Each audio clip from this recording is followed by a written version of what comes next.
All Things Real Estate, where we dive into how to manage real estate processes, get tips on building an investment profile, create space for how to build a passive income, and most of all, how to navigate all things real estate.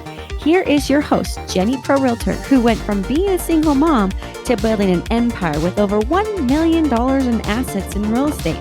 She is our expert, a twin plus one mom, and relates to the average income holder to how to build their empire and grow wealth in real estate.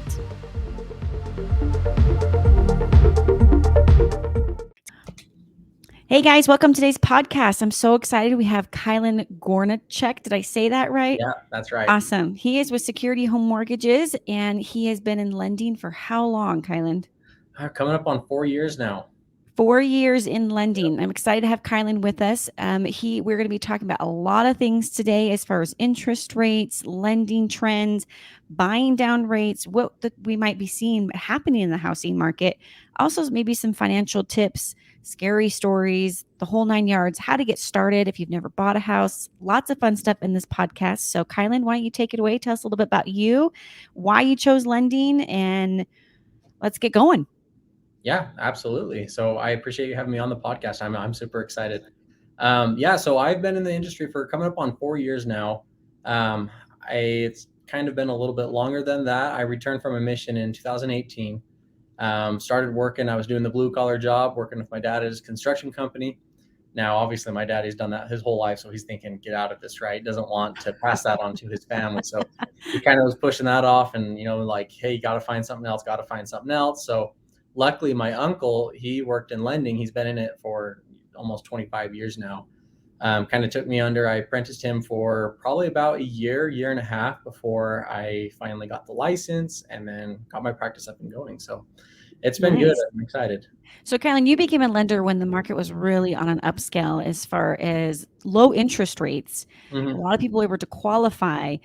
What was the debt to income ratio in order to qualify, and what did the interest rates look like when you became a lender?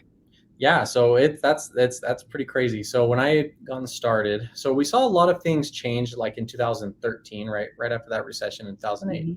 Mm-hmm. That's where a lot of those things changed, which made it so much harder to get licensing. So I got that licensing, and it was kind of funny because, even with me getting my licensing, I was, always working in the office where my uncle was, to kind of learn and have the conversations and everything. And the whole time he's thinking, wow, they're making you learn that? That is crazy because, 20 years back before that, there was no education when it came to that kind of stuff. So even where I was 2018 getting that education, it was, very different level than what he learned it on. What do you mean? Like what kind of education? There's so many new laws that came in. Like TRID wasn't a thing. Like in 2000. What is TRID? I don't even know what that is. That's a good question. So so basically what happened like in 2008 was there was a lot of sketchy loans being written up, right? And that caused the kind of the mortgage meltdown, right? Yep. So after that, to limit that and to, better, I guess, make the mortgage loan officers more professional and not get into those, liar loans and that kind of stuff. They added more laws and regulations. So many more laws. Now we've got just a thick book. It looks like the Bible, right? Ready to, read the whole thing just to, get educated and know how to lend. So that's what I mean. There was all these new organizations in the government that came in to regulate, all the government or all the mortgage accident practices. Interesting. So getting into that, yeah. Your uncle didn't know any of that stuff. Did they make him take a test or like reboot any of that stuff, or was it just like he was grandfathered in? Grandfathered in, believe it or not. Wow. It was like for a long time, it was like if you had taken the test, if you were getting your license after, such year, you had to do like a little bit of education, and it was just kind of like dependent how long you were in the business prior to. Okay. So right when he had gotten in like 2002 era, that's when it was really coming down. So he did some licensing and some testing, and obviously he's licensed now, right? Well, yeah. But it was kind of grandfathered in, and it's just kind of crazy to see the differences. But we could talk all day about your licensing. We could talk all day about your license because I'm super curious about it because it's such a different layout than what realtors have to deal with. We've talked about taxes because you have to be a 1049, Mhm. and then you had to create your own LLC to be a 1099, so it's just interesting how differently it lays out, even though we're in the same industry as far as housing is concerned. Mhm. Very What true. would you say you deal with most? You deal with maybe mainly like first time home buyers, or you dealing with refis? I mean, you were worried that you had missed the train on the low interest rates for refining, right? But how often do we see versus home selling versus refis in the last couple of years? That's a good question. So when I'd first gotten in the market, it was 2019. That was before we had this like refinance boom, right? So life was a little bit different in that time because I was also like learning and whatnot, and marketing was different. Then all of a sudden, come spring of 2020, rates they hit this low, and that's just when we started logging so many hours. It was rather than marketing new people, it was marketing people that were already in homes. So at that time, it was refinancing and refinancing and refinancing. Everybody that had a Yeah. mortgage, right? Whether it be investments and doing all that stuff and helping people get cash out of their homes because the values were going up like drastically. And yeah, so essentially, I mean, Everybody was like, "You're stupid if you're not refining," right? it was. I mean, it was crazy. It just flooded the market. So I mean, like the average turn time to get a home done is 3 weeks. It went to like 6 weeks. It went to 3 months to get some of these Just refinances. because the demand was so high. It was so crazy. All these mortgage companies were doubling, tripling, quadrupling in size just to meet the demand. Well, So, that's now definitely a story of the past. oh yeah, yep, we're And coming. it turned a chapter really fast. Mm-hmm. I mean, overnight, literally, we saw interest rates flip. Yep. And what is the biggest jump that you can think of that you saw from just in a 24-hour period of how much one interest rate moved from here to here? Like, what kind of jump are we talking? Well, it was crazy. I mean, we saw one of the biggest jumps ever in history ever since we had crazy inflation back in 1980. Jeez. I mean, we took up a massive jump. It was like a 1% jump in a day, which, as you very well know, the people that were buying previously are happy because they're in that 3% mark, and that next person where the loan comes through is at 4%. So there was a period, the biggest hoop that we were jumping through, and honestly we still are, was the part where it was like, hey, you're qualified for 400, and now since you weren't under contract on a home, your rate wasn't locked in.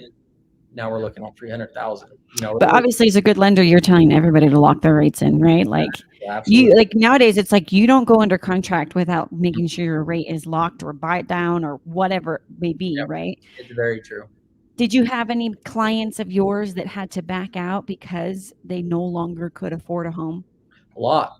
We Jeez. actually did a survey through our entire company. We lost probably 50% of buyers, all of them collectively through all the loan Not officers. under contract, but those who were pre-qualified, I'm assuming, Yeah, right? all of those that were Okay. pre-qualified, right? That didn't have rates locked in, Yeah. which When can we you obviously. legally lock a rate in? What does it cost? And how long can you lock it down for those who just don't know about locking rates down? Good question. So we can lock a rate soon as the rep C is signed. So the real estate purchase contract, once that's delivered to the lender, we now have a right to lock that loan in. Okay. So that's So, as you can do it. and how does it cost money? What are we talking about money Yeah. wise? So rates. That's the rate lock is a really interesting thing. So that's where you can accrue a lot of fees or none at all. So really, like the fee is there is no fee to lock the loan. The fee is whatever you decide to buy the loan down to, essentially, right?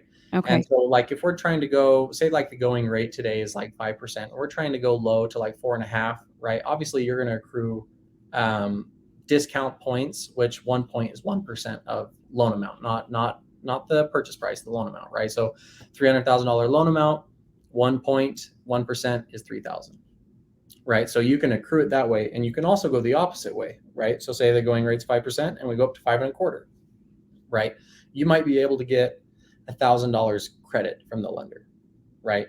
And so Okay. because there's a surplus because you're going up over and above the rate. So the rate is technically free to lock, free. Okay. It just comes in a form of a discount point on that disclosure. So Okay. the longer the time, so rates, they can be locked for pretty much any amount of given days, right? But they do come in about 15-day increments. So 15-day is obviously cheaper than a 30-day lock, right? And Okay. that's obviously cheaper than a 45 or a 60 or 75, Yeah. 90, and so on. So let's walk through a scenario. Your average home right now is about $500,000. If I wanted to lock down a rate, let's say I'm under contract and I want to lock it down for 30 days and I want to just lock down the current rate. We're not talking about buying down rates yet, right? How much would that cost for me just to lock the rate? If I want to say $500,000 is my purchase price and today's rate is 5%, what would it cost for me to keep that rate? So you're asking, so 5%, like what's the cost to get that kind of a rate today? No, just let's say scenario wise that today's 5% is the interest Okay. rate. Does it cost me anything to lock down that rate for today's rate if I handed you a real estate purchase contract for $500,000? No, essentially. Totally free. Yeah. So say that that's the going rate. That is, there's no fee associated with that. Now, let me ask you this. If I decided that I locked down a rate, but then I changed my mind, I want to buy a rate down. Can I do that too? Hmm. Yeah. So So under contract, I can change things. you can change it. Okay. Now, obviously, like say the rate's 5% when the time you lock it and it goes down to 4.99. Sometimes you can float it down, sometimes you can't. Usually when there's a bigger, say it goes down to like 4.75 or 4.5%, you locked at 5, you can float it down Okay. in that meantime until you lock the loan, right? Now, say it doesn't. Say it just like 99% of the time, what happens? It stays at that 5%, right? Okay. Because it's not changing. Yeah. And you decide, hey, actually, my mom was going to give me a gift of 20 grand. Very nice mom, right? It happens. There's I stories. know it does. But she wants to give 20 grand and you think, okay, well, we have enough for the down payment. We want to buy down the rate a little bit. Yeah, you can absolutely do that. What they'll do is you'll just go back on historical pricing. You won't relock in a new loan or new rate per that day. You'll just go back. Say we locked it in June 1st and we're June 14th. They're just going to go back to the day that you locked it, June 1st. What was the rate pricing that day? And you'll Oh, okay. That's kind of nice. so this has to be done before closing, obviously. Right. And that's why we're telling people get in if you want to buy, right? But it's actually, like you said, it knocked out 50% of your qualified buyers. Mm-hmm. Because, I mean, correct me if I'm wrong, if I have a 1% interest rate that is lost, went from 4 to 5%, I just lost $100,000 in purchase power. Is that right? I mean, it depends on what you were looking at previously, right? Yeah. I mean, if Because you're it depends on your debt to income ratio, it right, depends on your credit score, all that your stuff, debt right? because I mean, a 1% difference on rate for $100,000 loan isn't that much. Now, $500,000 loan, right? 1% is the matter of qualifying or not qualifying or even being in the market anymore. Interesting. It's all going to come down to the power of what you're trying to purchase. Now, what if I didn't even know what I could qualify for? But I mean, like, could I just say, look, I want to qualify for the idea that I'm going to buy down a rate? Have you been, because I think these are some new trends that we're starting to see here, right? Yep. I'm dealing with buyers who are like, look, I'm talking to lenders who are telling me they can qualify for 550 if they buy down their rate to 4.8. Are those conversations you're having nowadays before people even put offers on houses? Yes and no. It's pricey. It can add up very fast, right? So say like, I mean, a buyer, they're qualifying for, they're trying to hit that $500,000 mark that they're trying to qualify. And, they have to buy it down 0.5%. Yes, that's definitely a conversation to have, right? I mean, it's Absolutely. like 12 grand we're talking right there for Right. half We're a talking percent, about like, right? it's a lot of money, right? Yeah. But if we're saying, oh yeah, you got to buy it down to, 3% and the going rate's 5. I mean, when you're pricing it out, you can spend 120 grand on a rate if you want to. I mean, but you're just basically paying interest up front. Have you ever had anybody, that is true, we're paying interest up front. These guys get their money somehow, some way, right? Yep, true. But from a lending standpoint, do you feel like it has been a better value to buy down a rate by 0.5% for 12 grand instead of paying that extra 0.5% over the amortization life of the loan? That's a good question too. So that's something, get a good lender, have them price it out, have them, walk through those numbers with you, because you're going to have so many numbers thrown at you at the time when you're purchasing a house. It's hard to weigh the pros and cons of it. And yeah, so usually what I tell people, if you recoup that cost, and it obviously depends on how long you're staying in the house, right? If we're talking about a 30-year loan on a house, oh yeah, I know almost guaranteed it's going to be worth buying down that rate. Now, we know that most people move around, their primary residence, they change up every 6 to 7 years, right? And I'm probably not totally right there, but I know it's probably about in that range. Average is about 4 to 5 years, yeah. 4 to 5 years. See, I know. Yeah. So about right there. So 4 to 5 years. So if you're not going to even be in that house for 5 years, why would you buy the rate down?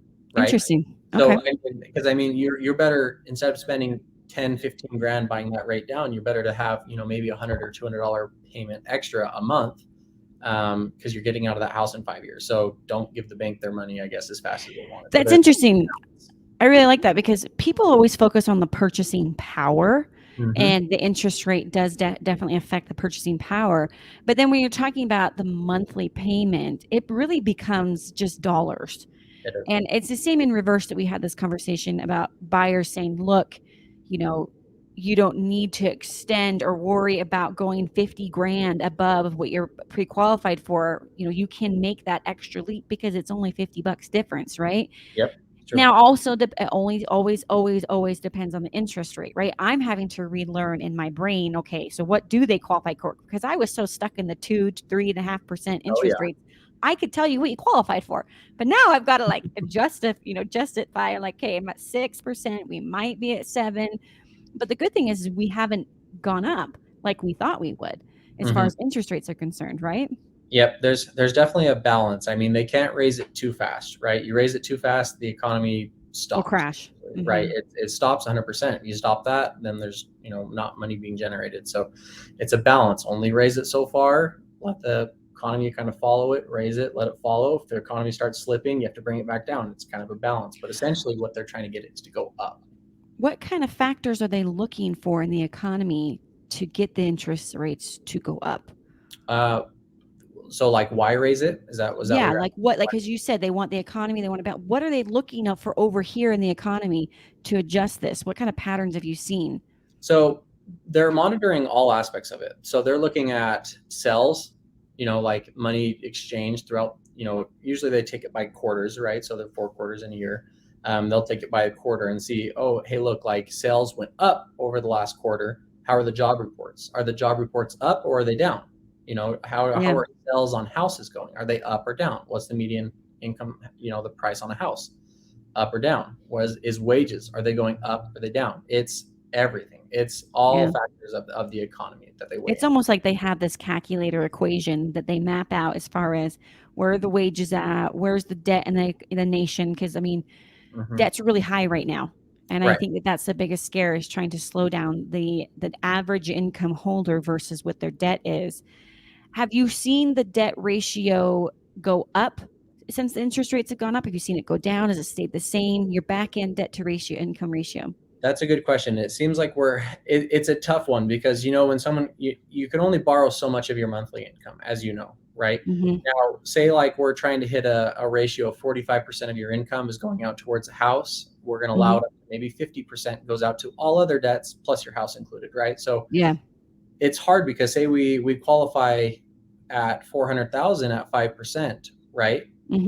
And we're maxing it out. Now, what happens if, say, the house price doesn't move, but the interest rate goes up 1% or even half a percent, right? Yeah. That 50 is maybe now 53, 54, 55, Yeah. or above, and you cannot qualify.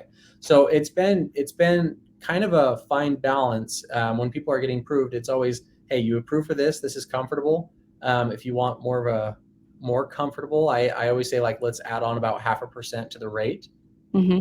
to give us time, because it's only a matter of time before and that's the way it's been for the last 3 months. It's only a matter of time before 5% is maybe 5.5. So let's put it at 5.5 because anticipating it's going to take us You're about 5. projecting. Yeah, you Yep. have to. A lot of builders are doing that too.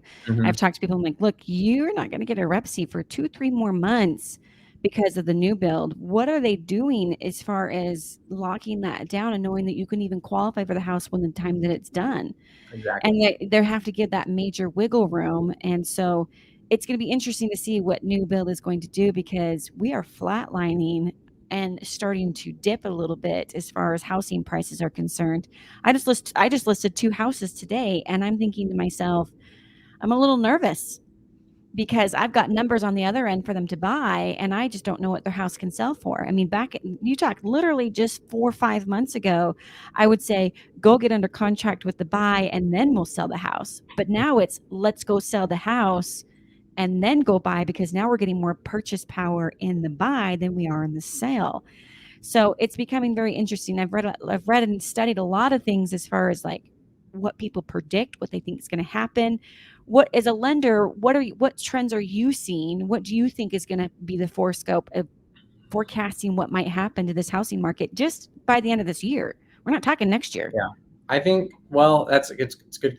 That's a good question. I mean, nobody has that perfect crystal ball, but my crystal ball shows it that it's going to go up inevitably. Yeah. They have to curb inflation, right? We know that money can't just be freely printed. There's always a repercussion of it, right? Yeah. Unfortunately, the way to do that is to generate more money to keep inflation down, right? So I inevitably see it. I think we're going to be in this kind of weird spot where we see house pricing and rates hugging them to, like, being really close to each other. And as soon as we see rates go up, I think we're going to start to see houses push down a little bit. Yeah. And it's going to be a fine balance. I think it's going to be slow, gradual. I don't think we're going to see any, massive jumps unless we have something drastic happen, but it's going to slowly increase.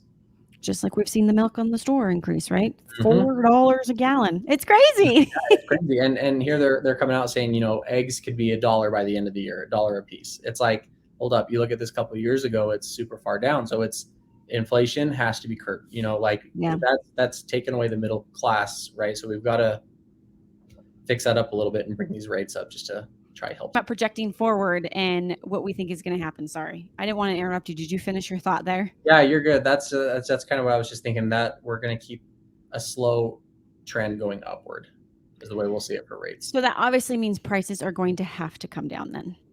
I don't think we'll see a big drop, right? I don't think it's going to be anything like overnight my home lost half its value. I don't think we're going to see anything crazy like that. I mean, obviously, if we see rates double, I mean, that's, never. Well, the economy can't hold it. Right. Yeah. Can't hold it. And so I think it's just going to be a slow trend upward. Yeah.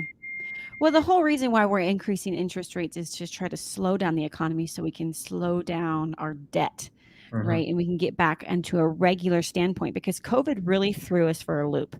And it's not cool that it did that. I mean, everybody loved it. Everybody thought it was going to be bad, but then it ended up being really great with the real estate market. But now I feel like the real estate market was the first one to be hit. First, when COVID came, to be a crazy market.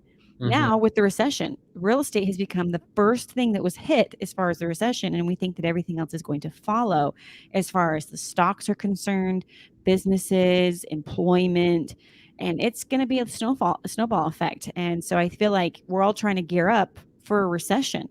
But what does that mean if you're wanting to buy and sell a house? Do you, as a lender, still feel like this is a good time to buy and sell? Well, my opinion on that is, like, when was the best time to buy? 2 years ago? Sure. Right. Now, 2 years from now, what are you going to tell yourself? Probably to buy at that exact same moment. You wish that you would have had that home then. My thoughts on it is rates aren't going to be up forever. What goes up comes down. It's always a fluctuation, just like stock market. We're going to see, crypto probably return to where it was. You're going to see stocks return and go up and down like they always have. Right. Yeah. Now, with that being said, sure, maybe the house prices will drop a little bit. Okay. But think about the way inflation is too, right? So say we're at a 10% inflation. Just take it in this scenario. Say 10% inflation, right? Meaning your dollar goes down 10% in value by next year. Technically, everything should be 10% more expensive next year. So whether you're in a situation where you're like, oh, well, I'm not going to buy it because it's just too expensive. Well, guess what? Your dollar value is going down anyway. So you can at least lock in a price on a home, buy the home. Yeah, you'll have a higher interest rate for a little bit. It's only a matter of time before it comes down. Guess what? You can always refinance. I love that. If you live in the house longer than 5 years. Yeah, exactly. And so, like, and I love that too, right? Because it creates double business for me in that sense. But that's not the point. I mean, everybody that refinanced before, I mean, I think my highest one that I dropped was $480 off their payment. That's huge. That's a big deal. They didn't have the home for very long. That's like a whole car payment. It is. Plus some. That's life-changing, right? Yeah. And so that's going to happen again, right? People are going to be able to refinance. But guess what? When we see rates drop, people go, okay, well, it's when the rates were low, prices are high. People go, oh, well, I'll wait for the price to come down. Well, guess what? Now the rates are high. Down, interest rates are high.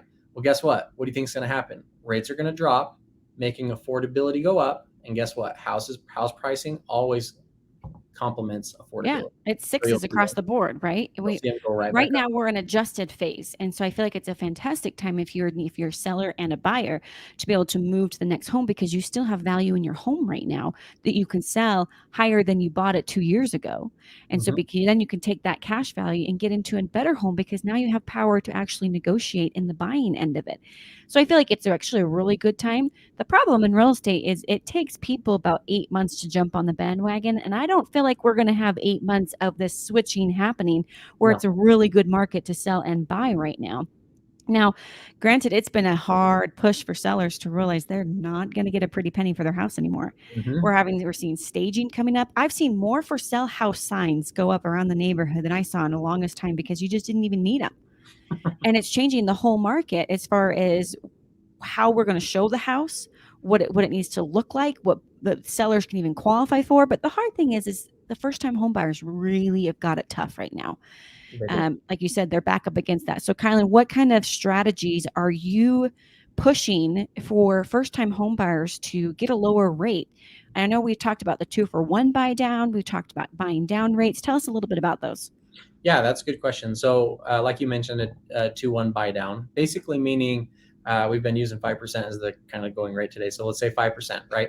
So a 2-1 buy down is kind of an interesting thing. It's basically you're buying the rate down the first year 2%, the second year 1%, the following year it goes back up to what it would have been, Yeah, right? So that being said, that's amazing. I mean, and that has to be negotiated. It has to be paid for someone else besides the buyer, which is um, key, right? You said the which is buyer could not pay for this 2-for-1 buy down. That's really important. right. Yeah.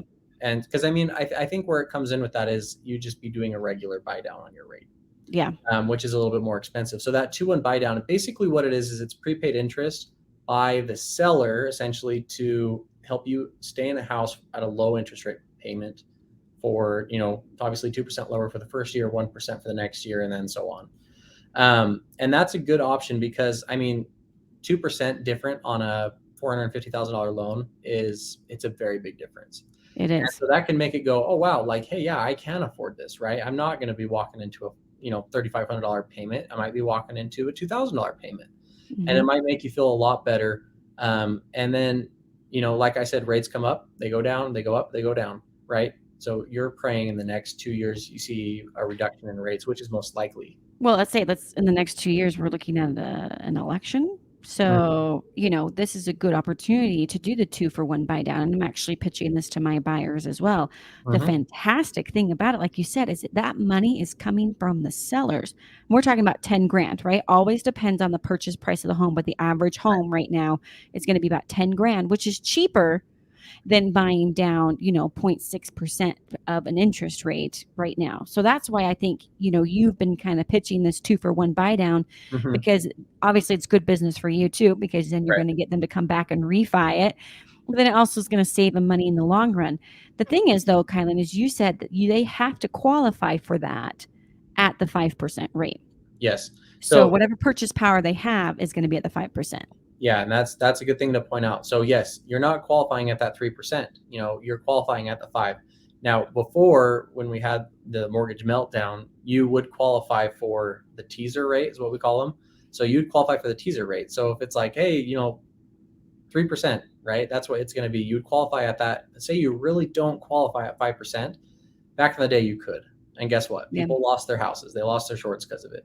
But we're going to qualify you off of your 5%. By law, you're going to have to get qualified off your 5% Interesting. So they to make changed the sure. way they did the 2-for-1 buy down, huh? Oh Yeah. yeah, Well, I mean, it makes sense. right, right. Yeah. That way we have less people losing their homes, and we don't run into that big issue again. Yeah. We're not super money hungry because we realize it will affect the economy and it could Mhm. make it backwards for us. So it's a Well, good now thing we have those policies in place now. it's true, and a good question is like, I know I've had my biggest question is, well, I mean, my friend paid 10,000 over for a house last year, or 20,000, or it was so expensive they couldn't have enough money to get into it. Why are they going to give me money now? So it's very important. The market has changed. Yeah. We've graduated. We're coming into a buyer's market. That It's makes it so you're motivated to sell. And this is the thing. We've heard people say they've been waiting for this moment. And so we're telling them ready, set, go. But now they're thinking they want the best of both worlds. So Right. if you're looking to buy a house, if you're listening, please don't be that person who is saying you want best of the both worlds because we have never seen that. Right. That's You true. cannot sell a house at the highest price and then buy at the lowest price. If you want to buy at a low price, you're going to sell at a low price. It's just how it works, and it's sixes across the board. So, Kyland, where can they find you in order to get started? What do they need? What's their next step if they want to get qualified to buy a house? So the next thing would be to reach out to me, right? So reach out to me, and I can always give my numbers out and everything. Like, I answer my phone whenever, and we can go over that kind of stuff. You Basically, answer it whenever. I mean, like, I right, Kyland? We've talked on vacation a lot. do. I think I've answered my phone at 2 a.m. on certain deals. I mean, I answer them. We get it done. Yes. And so, yeah, so you reach out to me. We'd set up a time. We'd get qualified. Once we get qualified, you kind of play ping pong back and forth with your realtor, right? So obviously you're going to get qualified. I'll throw you back over to Jenny. Jenny's going to throw you back over to me once we find a house, and we're going to play ping pong until the deal's done. And we're done. And you're in a home. So This is why I love working with Kyland. He's really good at the numbers, and he's really good at answering my phone calls because I ask a lot of questions that I could probably find the answers to myself, but I just want to lean on him as the professional to give me the answer. all right. I just had this conversation the other day with a different lender that my buyers are wanting to use, and it's been interesting. This is why it's so important to choose a good lender. Is yes, you may see that you can save some pennies and pinch some dollars as far as choosing maybe a credit union. You do what you want. I'll do with what you want as an agent. But there's a reason why you want to work with a private lender, because you will end up saving more money because they are focused 100% on this job. They are making money on the commission of the sale as well. So, for example, I had this conversation where I was given a pre-qualification letter for $770,000.